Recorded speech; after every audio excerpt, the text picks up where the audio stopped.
Hi dear students, आपने अब तक एक्सरसाइज 4.5 कर ली, जिसमें how to find inverse using formula 1/det into adjoint way. अब हम पढ़ेंगे सिस्टम ऑफ लीनियर इक्वेशंस का सॉल्यूशन। सिस्टम ऑफ इक्वेशन किसको बोलते हैं? System means system of linear equation means two और मोर देन टू इक्वेशन को सिस्टम बोलते हैं। एक इक्वेशन से कोई सिस्टम नहीं बनता बच्चों।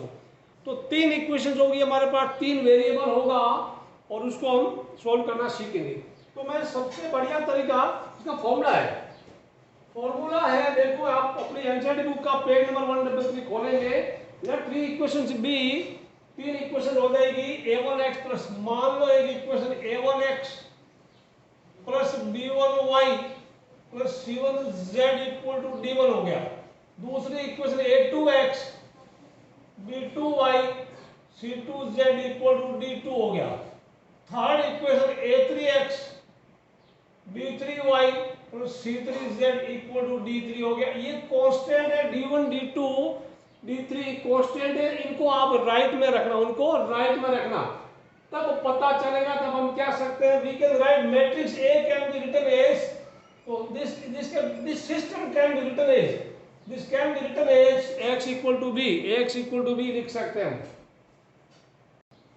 सो this system can be written as ax equal to b, जहां matrix A a1 b1 c1 a2 b2 c2 a3 b3 c3 कुछ नहीं, ये तीनों लीनियर इक्वेशन में x y z के कोएफिशिएंट हैं।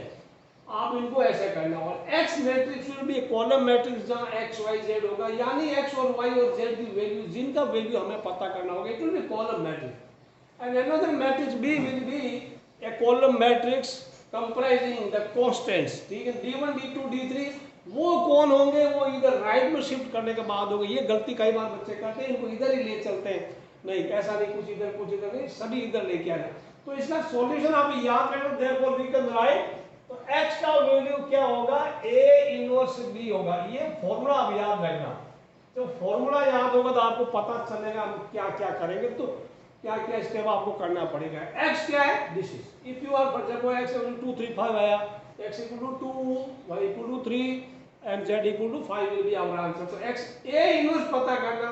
तो बच्चों x equal to a inverse b, x कैसे लिखा जाएगा, a इनवर्स b मैं वापस लिखता हूं, a इनवर्स अभी आपने पिछली एक्सरसाइज में था, a inverse 1/det into adjoint of a होगा। ठीक है ना, ये a इनवर्स की जगह ये आ गया ये वाला, और इनटू b होगा, इनटू b, ये पूरा आप याद रखना। 1/det एडजॉइंट ऑफ a, ये चीज याद रखना।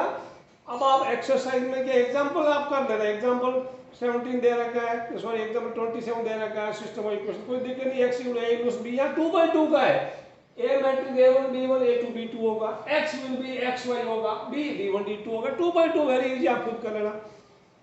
एग्जांपल 28 देखिए, बिल्कुल स्लो मोशन में समझना आप।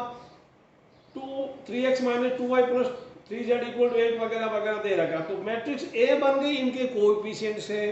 मैट्रिक्स X तो हमें चाहिए, x y z column matrix होती है। मैट्रिक्स B कांस्टेंट नंबर्स हैं जो इनको d1 d2 है, और वो राइट में शिफ्ट करने के बाद होंगे।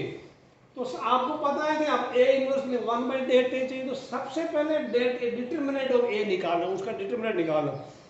जैसे डिटरमिनेंट आएगा, आपका डिटरमिनेंट 0 नहीं आना चाहिए, क्यों डिटरमिनेंट 0 आया तो A inverse does not exist, और इनका कोई यूनिक सॉल्यूशन ही नहीं होगा, इनका सॉल्यूशन होगा ही नहीं, यूनिक नहीं होगा। तो हमेशा लिखना। फिर देखो इसने लिखा डिटरमिनेंट -17 आया, which is not equal to, ये चीज लिखना है। Hence A is non singular and so its inverse exists, ये लाइन जरूर लिखनी है, therefore its A inverse exists। अब आपको पता है A इनवर्स का मतलब 1/det into adjoint of A। Adjoint of A के लिए आपको कोफैक्टर चाहिए, कोफैक्टर 9 होते हैं, काफी लंबा काम है, 6 नंबर का आता है और लगभग हमेशा आता है, इसको तो आप बिल्कुल पक्का मान के चलना। तो डिटरमिनेंट -117 है, अब -1/17 बन, डिटरमिनेंट इज -17, आपको A इनवर्स -1/17 ये आ गया। अब इसमें एक गलती कई बार बच्चे कर देते हैं, जो खुद अपने आप को प्रॉब्लम में उलझा लेते हैं। जैसे इसने लिखा, मैं आपको लिख के बता देता हूं। इसने एक लाइन लिखी है, A इनवर्स आपका आ गया। अब मैं एग्जांपल 27 कर रहा हूं। A inverse he is return -1/17 वगैरह वगैरह। उसके बाद देगा -1 -5 -1 -5 -5 एंड -1 अगेन -8 -6 -8 -6 9 हो गया, ठीक है। The next is -10 1 and 7।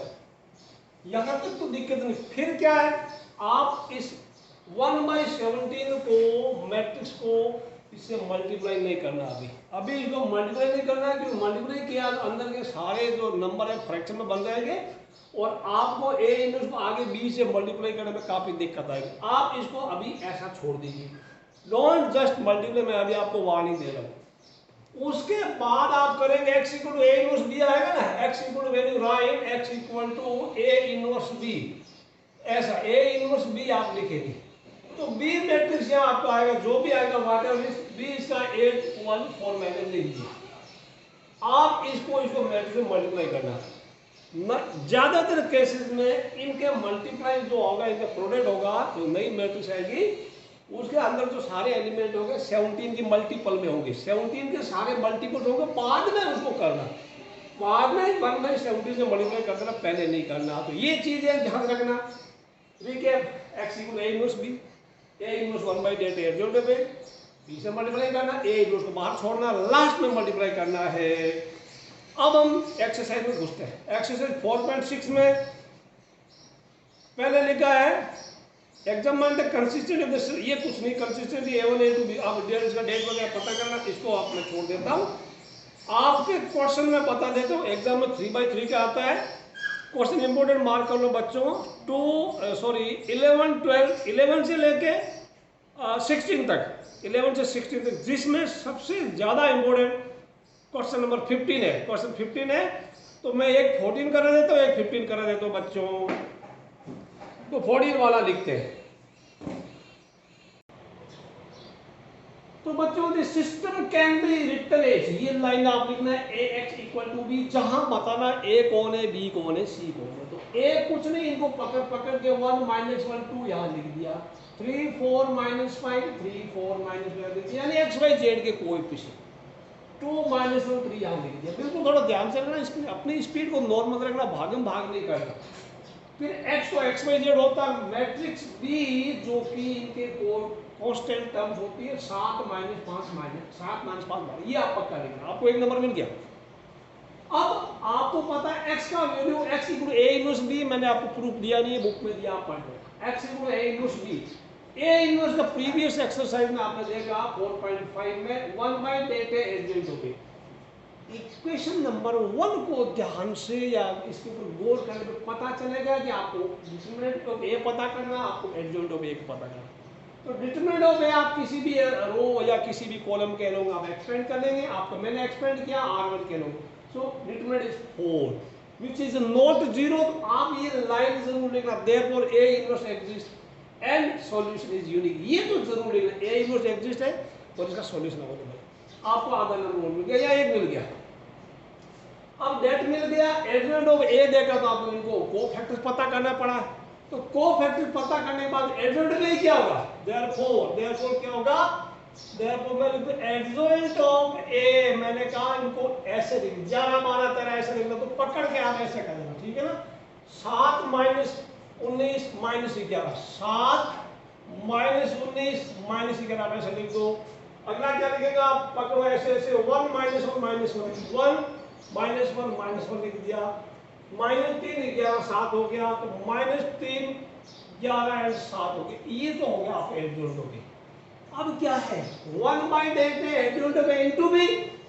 अब क्या, देयरफॉर x इक्वल टू क्या, फ्रॉम या कर दो from equation 1, from equation 1 we get क्या मिला, इक्वेशन 1 में x इक्वल टू क्या है 1/8 यानी 1/4।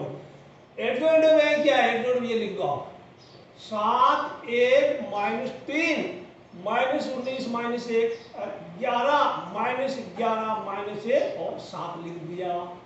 और क्या b का वैल्यू कौन, b कौन था, b वेरी गुड, b 7 वो पड़ा उधर, 7 - 5 और 12 7 - 5 और 12।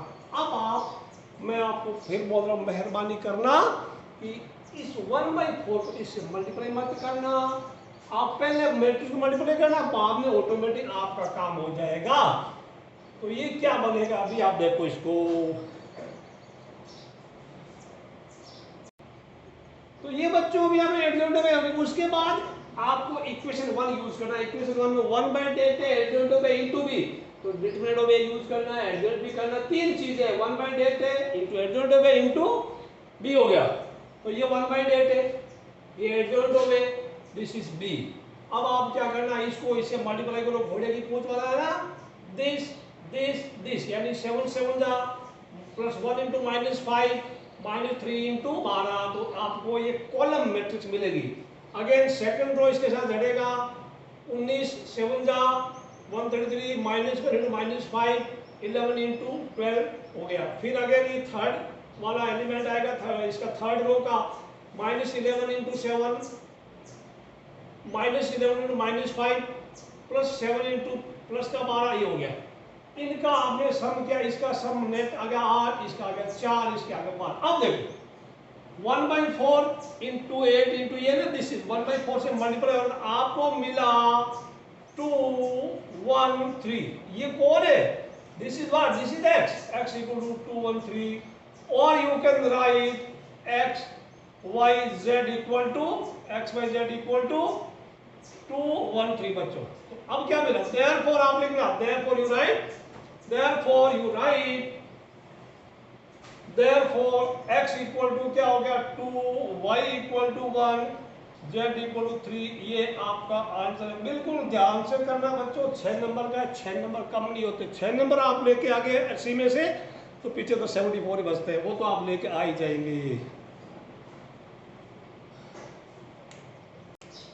बच्चों आपका सवाल नंबर 16, 16%, अभी not 16, 15 is very very important. इसको मार्क करना आता है, या तो 15 इसके जैसे आता है।